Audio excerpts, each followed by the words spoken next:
दोस्तों याद करिएगा, 2 दिन पहले मैंने एक खबर आपको दिखाई थी। खबर थी गिरिराज सिंह से जुड़ी हुई, जो हिंदू स्वाभिमान यात्रा निकाल रहे हैं।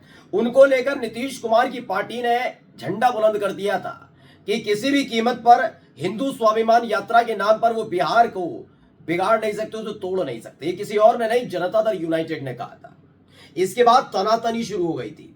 गिरिराज सिंह अपनी तरफ से जवाब दे रहे थे, और जो नीतीश कुमार के करीबी हैं और जनता दल यूनाइटेड के एमएलसी हैं खालिद अनवर ने, उन्होंने सीधे सीधे चुनौती दे दी थी कि जल्दी ही गिरिराज सिंह के खिलाफ बड़ी कार्रवाई होगी। जब हो सकता है बीजेपी उन्हें बाहर निकाल दे। अब ये सब तो नहीं हुआ, लेकिन एक बड़ा कदम नीतीश कुमार वाकई उठाने वाले हैं। कि नीतीश कुमार को उम्मीद थी कि शायद जो संदेश वो अपने एमएलसी खालिद अनवर के जरिए पहुंचा रहे हैं बीजेपी के आलाकमान हाईकमान को, वो बीजेपी के तमाम नेता समझ जाएंगे। लेकिन ये दुर्भाग्य कहिए या कुछ और नहीं समझे, और आखिरकार नीतीश कुमार ने अपने तमाम पदाधिकारियों, विधायकों और सांसदों की बैठक बुला ली है। ये बैठक की खबर मिलते ही भारतीय जनता पार्टी में भी हड़कंप मचा है कि ये एक ऐसी ही बैठक दिसंबर के महीने में बुलाई गई थी, और उसके फौरन बाद जनवरी में सरकार इधर से उधर हो गई थी। अब डर सताने लगा है कि क्या नीतीश कुमार एक बार फिर से पलटने जा रहे हैं। नमस्कार, मैं हूं प्राज्वल गौतम और आप देख रहे हैं टाइम्स एक्सप्रेस। नीतीश कुमार का कोई भरोसा नहीं है। भरोसा तो बीजेपी के नेताओं का भी नहीं है। यही है ना देश के गृह मंत्री, जो अपनी बात को कहते हैं करते हैं। उन्होंने ही कहा था ना, नीतीश कुमार के लिए दरवाजे बंद हैं, लेकिन दरवाजे खुल गए ना। तो सत्ता हर किसी को चाहिए, ये जनता को बेवकूफ बनाने वाली कहानी है। ऐसे नीतीश कुमार ने कई बार कहा था। नीतीश कुमार तो इस बार भी कह चुके हैं कि किसी भी कीमत पर वो बीजेपी को छोड़कर नहीं जाएंगे। लेकिन क्या पता कल किसके साथ नीतीश कुमार हो।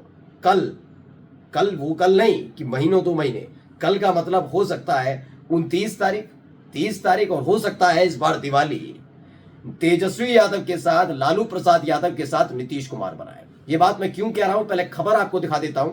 खबर है न्यूज 18 बिहार की। आखिर नीतीश कुमार के मन में क्या चल रहा है, सीएम हाउस में क्यों बुलाई गई बैठक, कौन से सीक्रेट मिशन में जुटी एनडीए।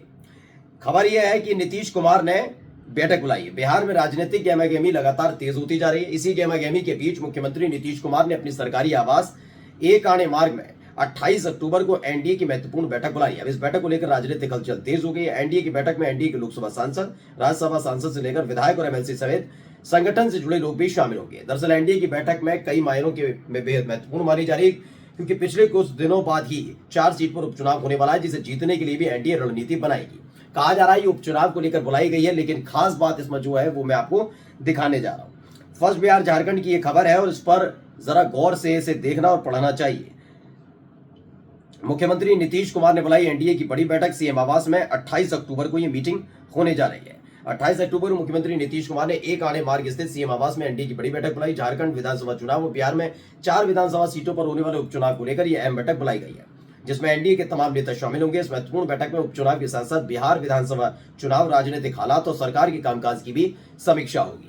खबर यह भी है कि पिछले कुछ दिनों से जिस तरह का माहौल बीजेपी की तरफ से बनाया जा रहा है, उसे लेकर नीतीश कुमार परेशान चल रहे हैं। परेशान इसलिए चल रहे हैं क्योंकि आगामी बिहार विधानसभा चुनाव में नीतीश कुमार चाहते हैं उनका नेतृत्व हो, लेकिन अगर बीजेपी हिंदू मुस्लिम करने पर उतरेगी तो वो कहीं ना कहीं घातक नीतीश कुमार के लिए भी होगा, क्योंकि नीतीश कुमार के जो खुद के समर्थक हैं, जो मुस्लिम कम्युनिटी का वोट भी नीतीश कुमार को जाता है, वो आने में, उन तक ट्रांसफर होने में बड़ा दिक्कत हो जाएगी। बीजेपी तो वोट कास्ट करते ही नहीं है मुसलमान, लेकिन इन सब के बीच भी, क्योंकि हिंदू स्वाभिमान यात्रा कहीं ना कहीं ये दिल्ली में बैठे नेताओं के इशारे पर निकाली जा रही है। वरना जो बात खालिद अनवर ने कही थी, खालिद अनवर की उस बयान को गंभीरता से लेते हुए इस पूरी यात्रा पर रोक लगाई जानी चाहिए थी, और सांकेतिक तौर पर गिरिराज सिंह पर छोटी मोटी कार्रवाई कर देनी चाहिए थी। लेकिन दोनों में से कुछ भी नहीं कहा गया।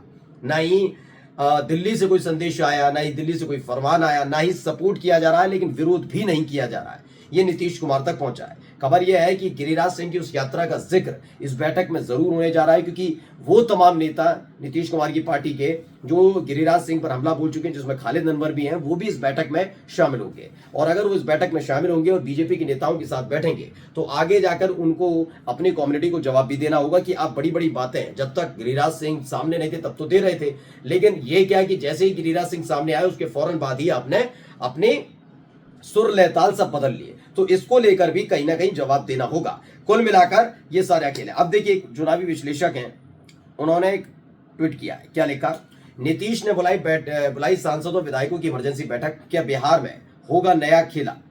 एनडीए और बिहार की राजनीति में उठापटक देखते हुए लंबी खामोशी के बाद नीतीश कुमार ने 28 अक्टूबर को अपनी पार्टी के तमाम विधायकों, सांसदों और मंत्रियों की इमरजेंसी बैठक बुलाई है। माना जा रहा है कि नीतीश कुमार कोई बड़ा फैसला ले सकते हैं। ये दावा बार बार इसलिए भी किया जाता है, खासकर अगर ये बैठक एकनाथ शिंदे महाराष्ट्र में बुला लें या कोई और बुला ले, किसी भी राजनीतिक दल के, लेकिन वहां काफी चीजें बैलेंस रहती हैं। लेकिन यहां पर क्या है ना, नीतीश कुमार का कोई भरोसा नहीं है। जब जब चीजें लगातार हल्का हल्का विरोध होते देखा जाता है कि अचानक से एक बैठक हो, फिर खेल खत्म, ये उधर चले गए नीतीश कुमार। फिर यहाँ पर थोड़े दिन चलाया और विरोध होते देखा, फिर एक बैठक और खेल खत्म। तो ये कई बार हो चुका है। ये बिहार की जनता भी इसकी आदी हो गई कि जब तक नीतीश कुमार राजनीति में सक्रिय है, उस खास तौर पर राजनीति में सक्रिय का मतलब ये नहीं कि वो संन्यास ले लें, जब तक वो राजनीति में सक्रिय तो है ही है, बिहार के मुख्यमंत्री हैं, तब तक बिहार में ऐसी ही अस्थिर सरकार चलती रहेगी। ये बिहार की जनता समझ गई है। उनको तो इस बात का नहीं है, वो कहते हैं कि हम सुबह अखबार जरूर पढ़ते हैं। बिहार की जनता सबसे ज्यादा अखबार पढ़ती है, बात पता है आपको? वो इसलिए कि वो देखना चाहते हैं कि रातों रात सरकार तो नहीं बदल गई हमारे यहाँ। आज तेजस्वी यादव डिप्टी सीएम तो नहीं बन गए। फिर दूसरे दिन भी पढ़ते हैं जब तेजस्वी सरकार साथ में होती है कि कहीं बीजेपी का कोई नेता डिप्टी सीएम तो नहीं बन गया। तो ये सारा खेल चलता रहता है, इसलिए बिहार की जनता भी नीतीश कुमार पर ज्यादा भरोसा नहीं करती। आगे लिखते हैं, हालांकि पत्रकारों को बताया जा रहा है कि संगठन की रूटीन मीटिंग है, लेकिन अगर नीतीश कुमार की गठबंधन को तोड़ने या किसी अन्य सियासी दल के साथ जोड़ने या अलग होने का पिछला इतिहास देखा जाए तो उनका इसी प्रकार का अंदाज रहा है।